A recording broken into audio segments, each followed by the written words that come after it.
ଯେହେତୁ 12ଟି ବ୍ଲକର ଭାଇମାନେ ଆସିଛୁ, ଯେହେତୁ ସନ୍ତୋଷ ଭାଇ ଦାରିଙ୍ଗବାଡ଼ିର ମୂଳଦୁଆ 5 ଜଣଙ୍କ ଭିତରୁ ଜଣେ ବି ଥିଲେ, ସେ 5 ଜଣଙ୍କ ଭିତରୁ ବର୍ତ୍ତମାନ ଆଉ ଆମ ମହଲରେ ନାହାନ୍ତି। ତେଣୁ ଆମକୁ 30 ଜିଲ୍ଲାର ଭାଇମାନେ ମଧ୍ୟ ଦୁଃଖିତ ଏବଂ ଆମର 12ଟି ବ୍ଲକ ମଧ୍ୟ ଦୁଃଖିତ।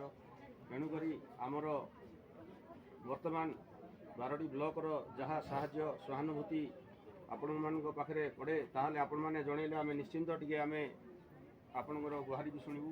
ଯେହେତୁ ସନ୍ତୋଷ ଭାଇ ନିଜେ ବ୍ଲକର ଆଗଧାଡ଼ିରେ ଆମର ନେତା ଥିଲେ, ତେଣୁ ନେତୃତ୍ୱ ନେଇକି ନେତା ଥିଲେ, ତେଣୁ ଯେହେତୁ ଯେକୌଣସି ଦୁଃଖିତ ପଡ଼େ ପ୍ରିଣ୍ଟ ମାଧ୍ୟମରେ ପଡ଼େ କିମ୍ବା ଫୋନ୍ ମାଧ୍ୟମରେ କହିଲେ ସନ୍ତୋଷ ଭାଇ ଯାହାକୁ ମଧ୍ୟ ଫୋନ୍ କରିକି ସେ ଜାଗାରେ ପହଞ୍ଚାଇ ଦିଅନ୍ତି ଏବଂ ଯେକୌଣସି କାର୍ଯ୍ୟ ହେଲେ ମଧ୍ୟ ସଫଳ ହୋଇଯାଏ।